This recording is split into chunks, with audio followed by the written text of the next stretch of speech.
Now, as I'll talk about later, the missions received huge uh, grants of land. They became the first ranchers, really, in Texas. But they also needed to grow food, not only for the priests, but for the conversos, the indigenous groups that would come in and out of the missions. And the way they did that, and I have a little image in front of me now. They did that through the creation of very, very intricate aqueosecas, which were irrigation canals. And some of these, and here's a map, and you can see this is an old picture. It's not that easy to read, but you can see the San Antonio River, and the missions, of course, were strung along the San Antonio River. And so what would happen is these aqueosecas would draw water either from the river or just from the underground springs that dotted San Antonio.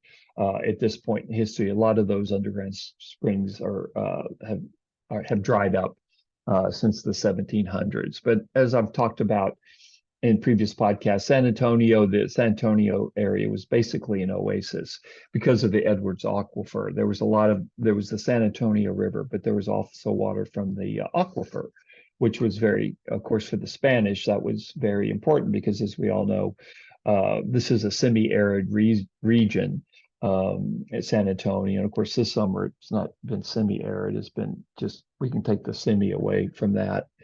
Here's another map. And this is a map this map is from the 1760s. Oh, yeah, this map is from the 1760s. So the Spanish you can start to see the development of the villa. So the Spanish kept very good records, luckily for historians, about the missions, the Spanish government. Now here's a map from the 1870s when San Antonio was under Anglo-American rule. And what you can see with this map, you can see the old Alamo, which of course is Mission Valero, and you can see the mission strung along the San Antonio River at this time. It's at this point that the missions are virtually ruins. They're still there, but there's a lot of them have collapsed. Perhaps they weren't built that well to begin with. And by the way, let's not forget that the Franciscans were the architects, but the dozens and dozens of native groups that lived in this area, they were the folks that were building the missions. And in saying that the missions weren't that well built, I'm not criticizing these folks because you can still see their handiwork today, and it's really quite extraordinary. But it was hard to get materials to San Antonio. San Antonio was just so remote from every major city. Really, the largest major city, you could say Monterey, I guess, New Orleans.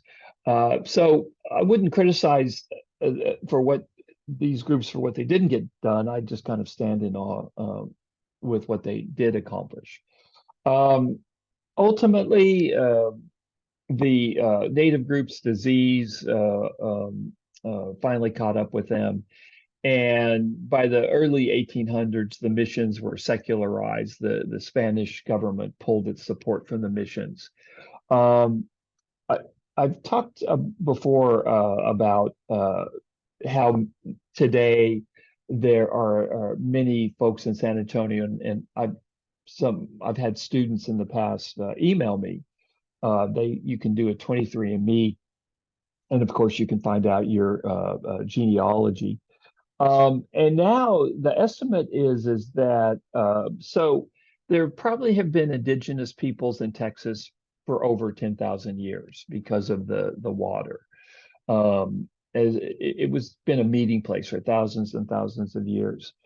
We think now the estimate is 30,000 indigenous people in Texas, about 1.4% of the population of San Antonio.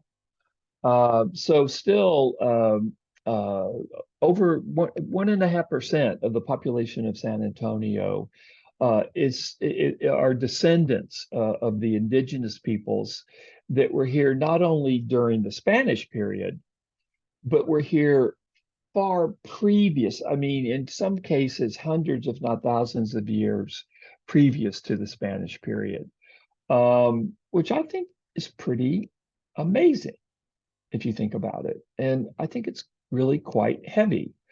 So if you go to the missions, uh, think about the indigenous groups that were, and just think about really the Spanish period was just kind of the latest in a very deep story in what has been for hundreds, if not thousands of years, a gathering place for different groups because of the abundant water here.